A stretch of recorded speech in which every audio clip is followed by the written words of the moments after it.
Big question to start off with is, again, we're hearing a lot about how the team is now a team. Yes. What can we expect out of that now that you guys trust each other a little bit?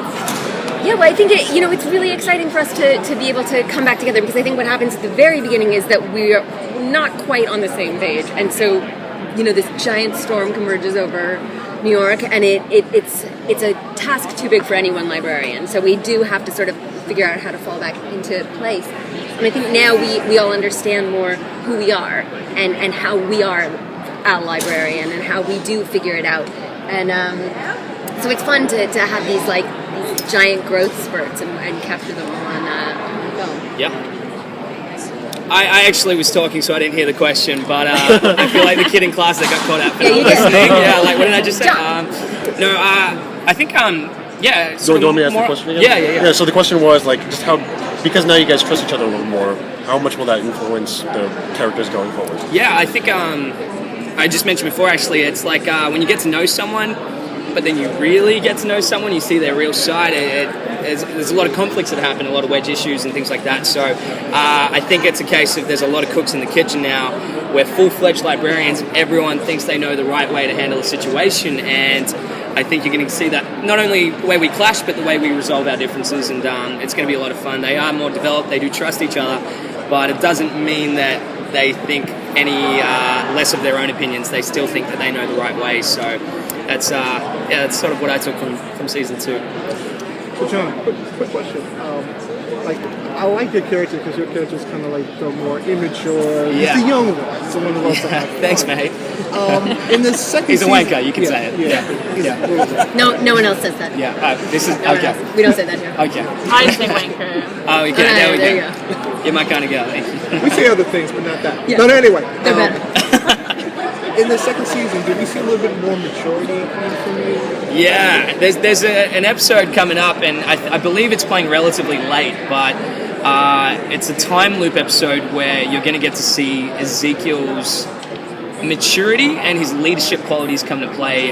It's the first time he's really been given the steering wheel of the ship, so to speak, and you're going to see how he navigates that and whether or not he does it well. But yeah, it's definitely one of those episodes where I thought to myself, not only as a character but as an actor, I was tested and sort of felt like a big hurdle for me. So fingers crossed I make it.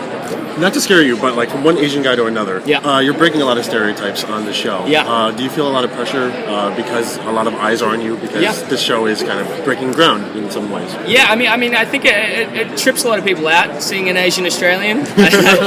But I think that topic is something I could talk all day on. It's something that's getting better in Hollywood. I think whitewashing is something that's slowly, dissolving. But to be able to play a character, I made it a note that when I first got to Hollywood, I didn't want to play anything too stereotypical. And I did audition for one production, which I got to the office stage for, and I won't mention what it was, but they wanted me to do a karate kick mid-scene when I run up and tell the main character that, the science lab is just blown up, and I do a kick, and I asked, why does this guy do a kick? And they were like, oh, that's just, how he shows excitement. And I was like, nobody in Asia jumps up and does a 360 heel kick to show excitement. I don't know where you got that idea from, but you are right. There are some stereotypes that we don't address, which is great. We literally just run through them. So, and I think not just for Asian actors, but also female characters to be able to play some strong female leads. I think we have a very well-rounded cast, and to have a writing team and a directing team that trusts us it's amazing. Producers have done a great job of putting together a show that doesn't fit into these stereotypes. So I want to segue that into you, especially because you're, of course, she's got this ability to just she's like a supercomputer, really. Mm-hmm. So she's a super genius. What's it like to also bend stereotypes in that aspect for you? It's amazing. I get a lot of love from the STEM community. And that was always important. Growing up, that girls be encouraged to take sciences and maths, and I think that is really important to me. It is an amazing opportunity to play a character that doesn't just know maths and science, but loves maths and science, and makes them fun and interesting. And I think it's a really positive way of presenting a character. And I think the fact that she does find enjoyment and excitement in it, I love that. I love young girls to be able to see someone who's not afraid of being smart. It's important. Yeah. Do you think his health still have an influence on some of her decisions? And Yeah. like, conflict with group dynamics sometimes, right? I mean, last year that was obviously a big problem last year, and we're finding our way. The trust is back there now. We have a couple of moments where Cassandra really proves herself this season, and I think so. The trust is not an issue anymore. But her health is always going to play a role in who she is. And I think what's most exciting for me this year is that she's found a way to make it a strength. She's found a way to live without fear because she's already knows the worst. She knows how she's going to die, and she knows how she knows what's going to happen. It's the worst possible thing, but she does know that, and so it's nice to know that she's able to find sort of a strength in it this year, and so it does affect her decision making, but in a much more positive way this year. So last year, you guys seemed to really gel as like an ensemble. So coming back in season 2, was it different? Were you guys closer? Were you still picking on John relentlessly? Or? Yes. Oh, yeah. Yeah. That's something that'll never go away. No. I bring it on myself half the time, though, so... He asks for it. He literally will walk up to you and say something, and you're like, oh, I can't not make fun of John Kim.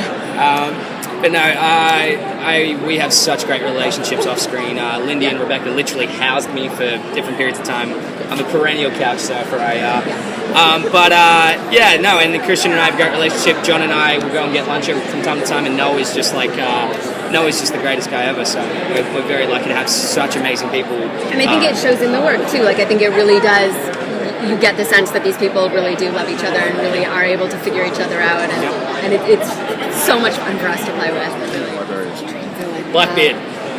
Oh yeah. Yeah. Where? Yes, this way. There. Here. That'll work. Okay. Thank you so much. Dylan. Thank you guys for coming out. Appreciate it. The devil. Okay.